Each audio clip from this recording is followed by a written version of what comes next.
I'm Taro here with Monarch Training. In this video we're going to cover the clean. Don't forget to subscribe for more videos on how to do stuff. And thanks.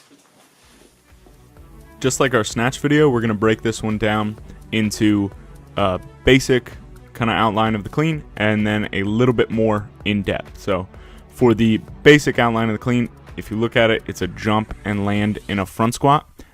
We already have a front squat video up. You could check that out. We'll just review it quickly. Welcome to Monarch Training. Today we're going to talk about the front squat. So if you've seen our how to back squat video, you should check that out. Everything still applies to the front squat, except for instead of having the weight on our back in a back squat, we're going to have the weight on our front in a front squat. All right, so the first part of the clean, the jump, we're going to be setting up in the exact same position. We'll have the bar at about our knees, just above our knees. Same position we would be jumping from. Then from there, we'll just extend up quickly. Some issues when it comes to the jump portion of the clean. Not finishing. If we went to jump and we didn't finish extending our hips, we wouldn't get very high. Another issue when it comes to the clean, you have something in your hands, you want to pull it faster. Be patient. We don't want to bend our arms early. It'd be the same thing if the jump. If we just threw our arms way early, also wouldn't get very high. And then the last common thing that happens on the jump portion of the clean is jumping forward. We want to be jumping up. During the jump portion of the clean, our feet are roughly underneath our hips. During the front squat portion, our feet are roughly underneath our shoulders, or better terms, different. So we're going to have to move our feet out to get to that front squat position. We'll do this during the landing part. With that landing, it's just a subtle movement of our feet. A great drill to practice this is some drop squats. Making sure you're not landing too wide, landing too narrow. Make sure you're just landing in that squat position, going all the way down into a squat.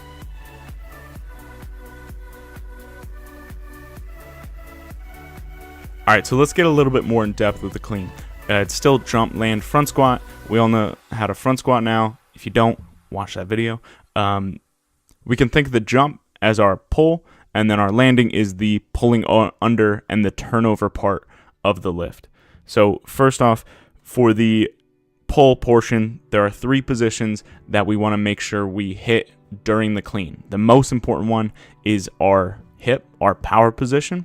We need to get to this position. Everything leading up to it is just trying not to mess up. So from there, moving down, we got our hip, our power position. Then we have our hang just above our knee, and then our third position is from the ground. So we make sure we have a good setup, and that allows us to get to the hang. And going from the hang, that'll set us up to get to our power position. Here we have moving from the hang to our power position. We want to keep our knees bent and then be kind of sweeping with our chest. We want to be bringing our chest back. Our knees can come underneath the bar so we can get to that power position. What's important here is that we're not just doing a deadlift fast.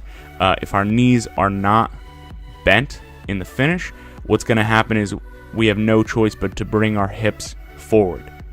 Then next up, moving from the ground to our knee, it's kind of like doing a leg press where we're keeping our back flat. The angle of our back should remain the same, and we're just gonna get our knees out of the way, extend those back. So the 2 things we don't want during that first pull is us being loose and kind of yanking off the ground. The other thing is we don't want to shoot our hips up and drop our chest. That'll have our knees too extended and will force us to be throwing our hips forward and hitting that bar away. Alright, so now the turnover. We're going to continually be pulling ourselves underneath the bar. So we finish that pull, pulling it from the ground to our hang is our first pull. Pulling it from our hang to our high hang is our second pull. Our third pull is not a pulling of the bar, but a pulling of ourselves underneath the bar. So as we go to do this, we don't want to just drop to the bottom. We are pulling ourselves under. Great drill to do is using a PVC pipe, going through it slow, and knowing that we should be kind of proportional always. No matter what the weight is, we will be pulling ourselves to that position. Now, with that being said, what I like to look at in the pull under to make sure we're doing it correctly is where are our elbows going. If you look, what we should be having, if I have our elbows go up and then back, one then the other, that'll pull the bar right to our shoulders and it'll be where it needs to be, so then we could just move our elbows forward to get to that front rack position. We don't have to worry about where the bar is. We'll pull it to where we need it to be. So from there, if we don't pull our elbows up high, we're going to end up curling it, and then we'll have to drop our chest to the bar in order to try and catch it. But if we do that, we're going to be way far forward. The bar will just drop onto the ground. Next up, if we get our elbows up high, but we don't get them back, what's going to end up happening is we'll kind of flip it, and it will crash on us. So it's important to get those elbows up and then back and pull it to the rack position. That'll help us catch it a little bit tighter. You don't have to worry about the weight crashing onto you and you losing that position.